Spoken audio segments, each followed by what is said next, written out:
Fuller? Yes. Good evening, everybody. I'd like to call the October 18th, 2023 board meeting to order. I'll begin by asking each commissioner to please respond when they hear when I call out their names. Commissioner Doe. Here. Commissioner Duggan. Here. Commissioner Fisher. Here. Commissioner Lysick. Here. Fantastic. Good evening, everybody. We'll begin this evening with a public hearing. This public hearing item is for consideration of the first reading of the ordinance amending the system development charges. And we'll have a staff report here by our general counsel. Good evening, Clark. Good evening. Thank you for having me. So, as you said, this is the follow on from the work session topic that we had a couple of weeks ago, where we're trying to amend our rules and regulations to make our system development charge program in line with the recent provisions of House Bill 2984. What we're doing is reaffirming our existing policy, and in fact, our more generous policy of allowing redevelopment to apply existing system development charge credits at the amount of, or as if valued at the amount that we would charge today. If someone came in to buy, to connect and buy a new meter at whatever size. So we're reaffirming that. We're reaffirming that this policy applies to the conversion of residential property to residential property for affordable housing purposes. And also we're applying it throughout the district regardless of the type of development or redevelopment. Another thing that you'll see in the staff report and in the proposed language are text amendments that say, not only does this credit apply when property is subdivided or partitioned, but also when it's redeveloped, because the trend has been obviously over the last few years that property is redeveloped, perhaps on an existing lot. There aren't other lots that are created or other developments. So we're trying to pick that up. So what we have before you is the first reading and an opportunity for public hearing, if somebody cares to comment on it, and then we'll come back next month and hopefully approve. So what we'd ask you to do tonight is to solicit testimony from anyone who might be here in the audience or online, and then by motion, read by title only the ordinance as its first reading. And I'll take questions.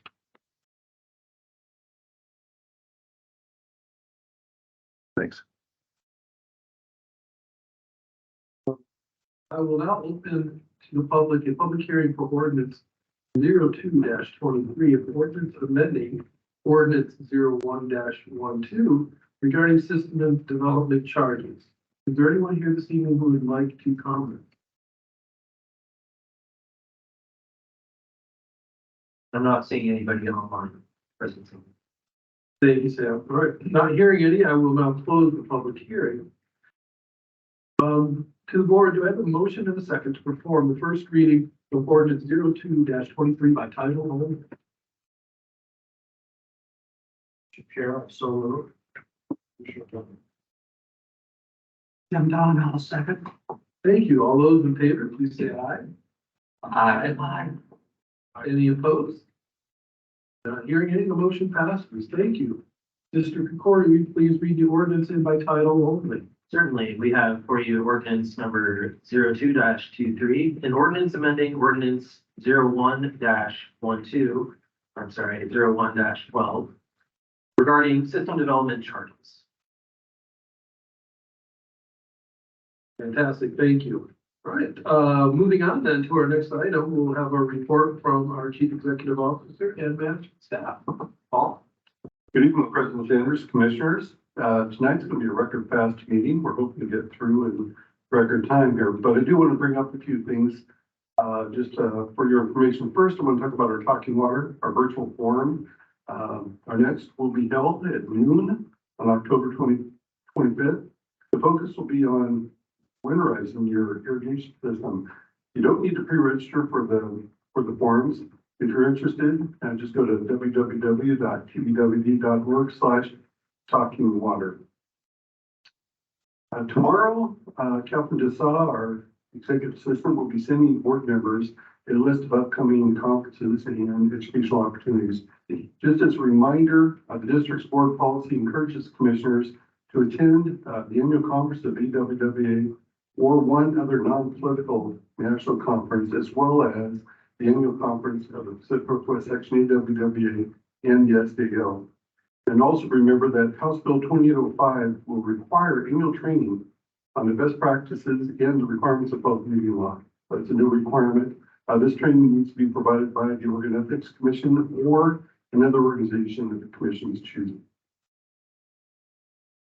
Last thing I want to bring up is our forthcoming leadership planning session. So on November 13th, your leadership team will meet to review TBW's 2023-2025 strategic plan, initiatives and project lists. The leadership team will discuss the priorities, timelines, and resource constraints. I plan to provide you an update at the December work session on the findings of the leadership team. In addition to that update, I plan to present more detailed information and recommendations during the February work session. And finally, our Chief Operating Officer, Pete Boone, will present tonight's department report.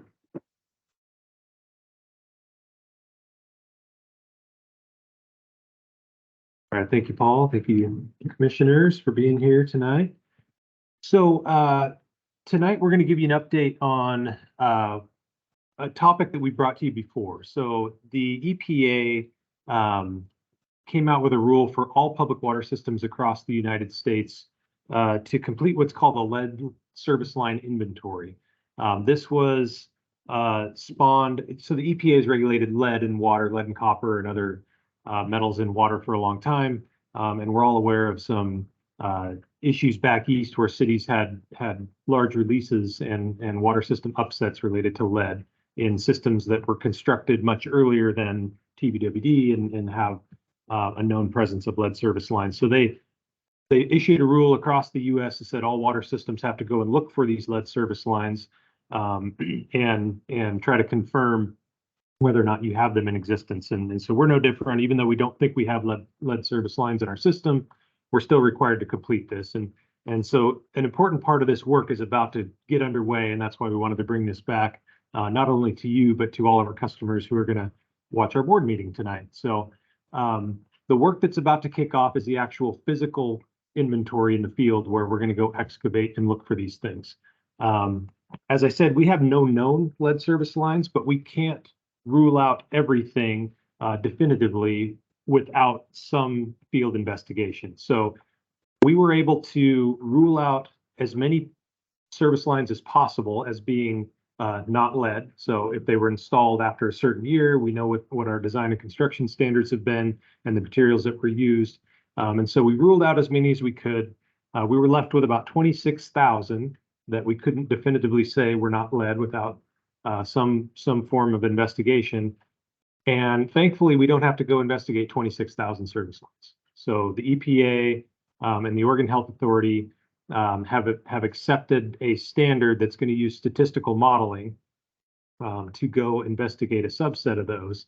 And in our case, it's about 400 that we're going to go excavate, take a really close look at, and see what the materials are on both sides of the meter. One unique thing about the EPA's rule is it talks about the entire service line from our water main all the way to the home.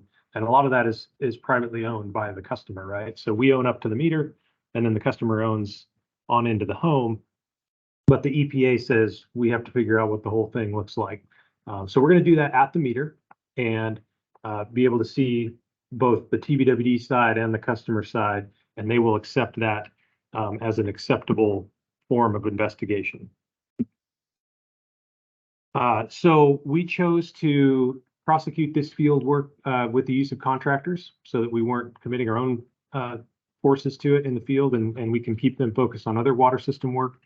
So we're currently going through a procurement process for that, and we're about to issue this contract to the contractor that has been selected.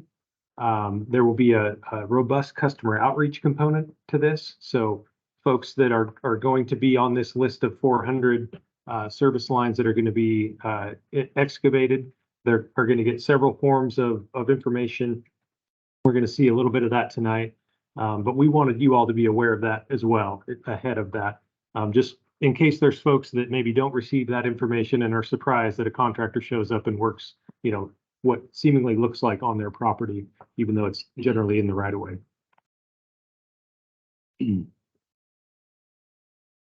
So we're going to have information on our website. Justin and his team have been working really closely with the project team on this.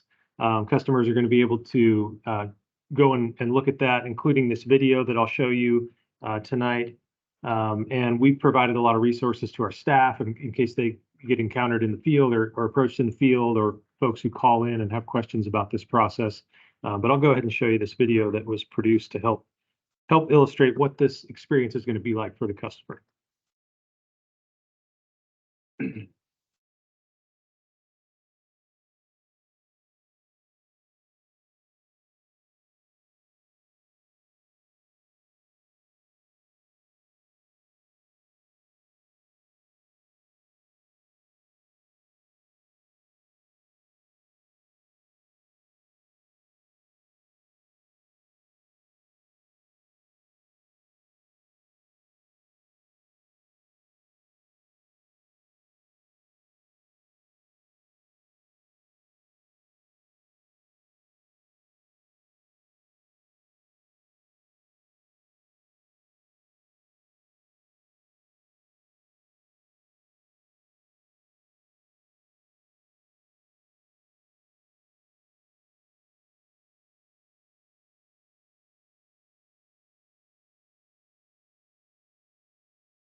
So we've got about a year to get this work done. The schedule that we're on now has the field work being completed by February, so within plenty of time to be able to submit our findings to the state.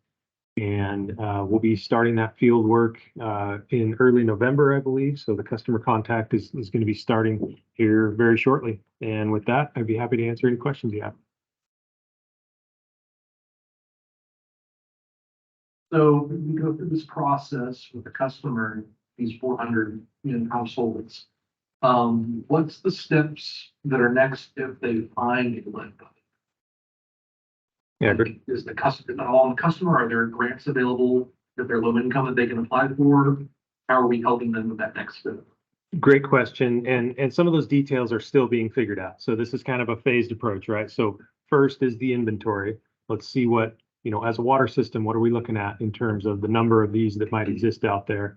And then I know there are discussions nationwide about what do we do with, certain findings, because a lot of systems do have a lot of these, and there's been a variety of approaches for how that gets actually done. How do you change those out, and who contributes financially? So more to come on that exact question.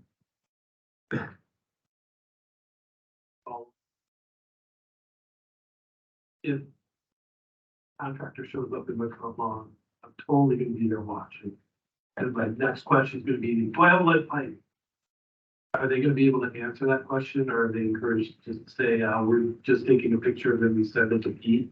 And Pete decides if there's a lead pipe? So there is a follow-up pamphlet that will be provided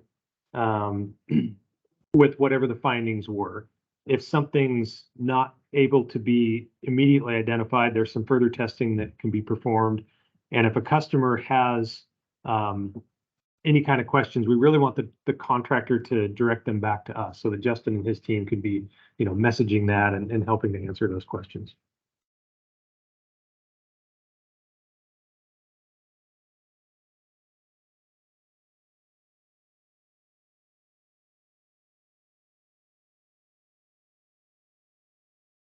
President Sanders, that concludes the report of the Chief Executive Officer and Information Staff. Thank you, Paul. We'll now move on to Commissioner Communications and reports of meeting attendance. Commissioner Dolan. Yes. Last Friday, I attended the Joint Water Commission. On the rest of the country. Lots of things are going on concerning water rights. That's why the JAC and the JAC.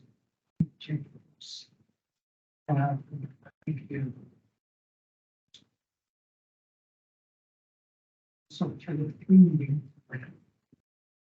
So it's what we're doing.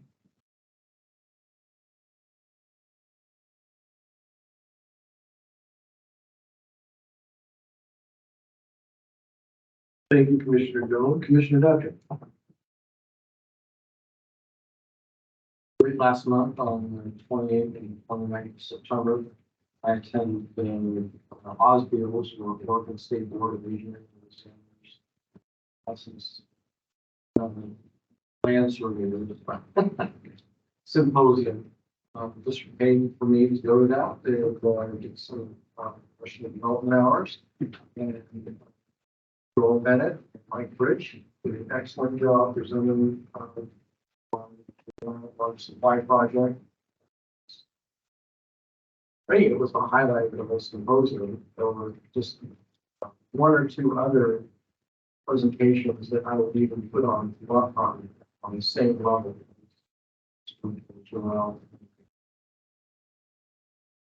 Excellent presentation for that. On the 3rd of October, we have a work session and an executive session. So we can and updates.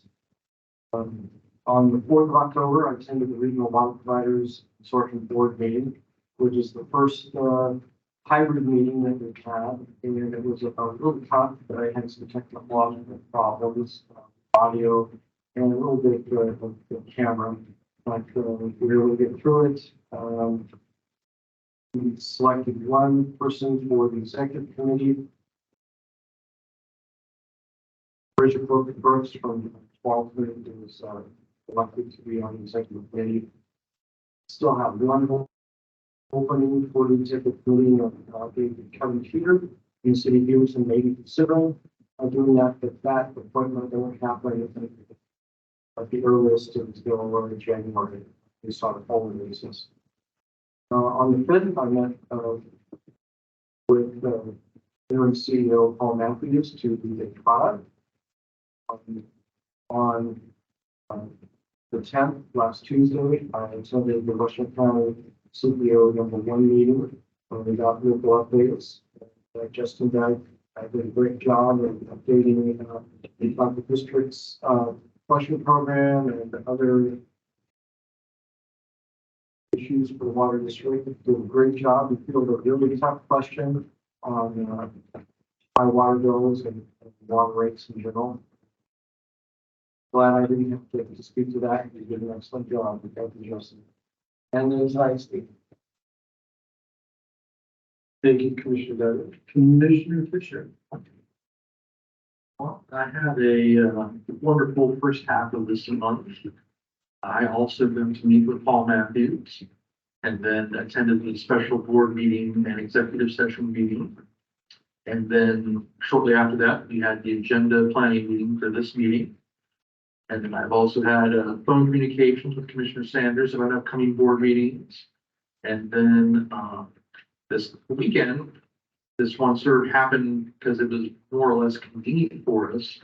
I met with the executive director of the West Side Economic Alliance, who wanted to meet with me to discuss about how they can become better partners in talking about water issues at their functions, because they're the people that they serve, the Economic Alliance, realize that this is a game-changing land water supply system, and we need to talk about water more at their events and how their partners can be involved, and also that recognizing without us, we don't get more businesses moving in, we don't get more housing moving in, so they're looking forward as we get closer to 2026 to, being able to talk about water issues a bit more with their body.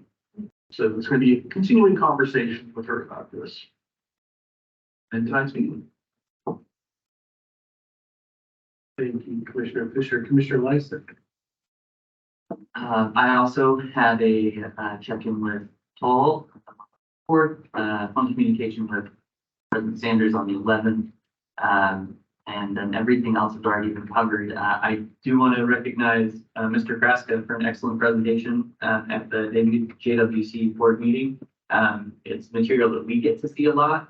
So I wasn't focused on material. I actually just sat and watched the other faces on Zoom and getting to see the reactions of our partners with the content and the information that you're sharing is spectacular. Thank you, Commissioner Lysick. For myself, on the 21st and 22nd, some phone calls with regards to a retirement of our previous CEO. On the 25th, Paul and I met with our lobby firm CFM. On the 26th, I met with our consultant, Norm Eater. Then the 28th and 29th, phone calls and emails with Norm. And spent a lot of time talking to our legal counsel lately. We should start betting on football together. It was a lot of time together. On the 2nd, I also had my meeting with a check-in with our CEO Paul. Our work session on the 3rd, again on the 4th, talking to Norm about intergovernmental relations. On the 5th, a meeting with Paul on a weekly basis now, like I did with our previous CEO. On the 9th, we met, the WRWC met, and it sounds like water rights is the discussion of the month with everybody, which is probably about what it should be. I was contemplating the complexity of the water rights issues when two of the members that are on the certificate don't use the water. And their charter doesn't allow them to use the water, but they want to be certified for rights. Is that correct? That's the wish. That's the wish. But the reality of actually making that happen without those authorizing elections is well. Yeah, especially since from what we learned from our consultant, the requirement was we had to show use. They can't use the water. So, not to interrupt your presentation, but as use occurs, that enables municipalities to at least do partial prevention if 25% or more of the total water right is used. The water right that we provided to WRWC transferred from us to the WRWC. Sherwood and soon Plum Valley may be using that. At the time, if you look at Sherwood's usage right now, which is about 5 million out of 120, they don't reach the 25% threshold. So we can't prevent for that. But once Plum Valley starts using it, and our usage plus Sherwood's usage gets us to, 450 billion gallons a day, and obviously exceeding the 25% threshold. And we'll be able to at least certificate that part. The water right is still available. The water right is still available for TBWT and Sherwood to grow into. To the extent that the others don't, that's just a question of I have a feeling the consultant's really going to earn their pay on this one. Well, you're right, Jan. GSI is, I think, preeminent in this really Oregon. They're looking at this issue for a lot of folks that have shared intakes. It is complicated, but I have every confidence in the able to work through the program with water research. Yeah. It was a really neat meeting to sit and listen to, and then to take the thoughts home and kind of mold them over. And wow. Still water law. Anywho, 10th agenda plan setting meeting with my good friend Carl. Commissioner Fisher. Phone calls and emails, again, meeting with, our CEO, and then with Norm, and then tonight's meeting. So that should do it for me. Yeah, that was 7 meetings in 5 days, and I missed the morning for the JWC meeting. So we're having a good week. All right, with that now in, the next item is topics to be raised by commissioners. Do I have any topics to be raised by commissioners? I have one. I need to apologize to Commissioner Pam Treese. A couple months ago, I made an incorrect and a flippant statement about the meeting that she had with me. And I was wrong, and I would be really disrespectful in my words. And so I wanted to express my apologies to Commissioner Council Member Treese, because she's been an outstanding supporter and proponent for TDWD through the years. And it's my hope that she will continue to be a proponent for TDWD, even though she may have felt that that I had been disrespectful to her. So I just wanted to apologize to Commissioner Treese for my words.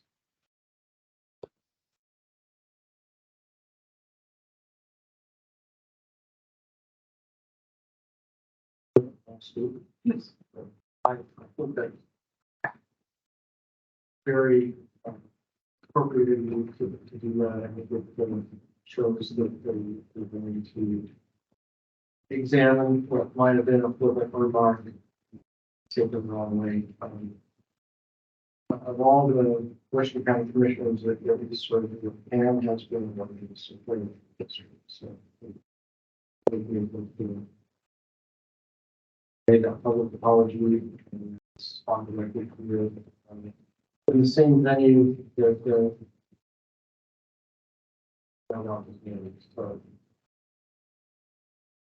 All right, thank you. Again, I apologize to Council Member Treese that it was disrespectful and it should have done it.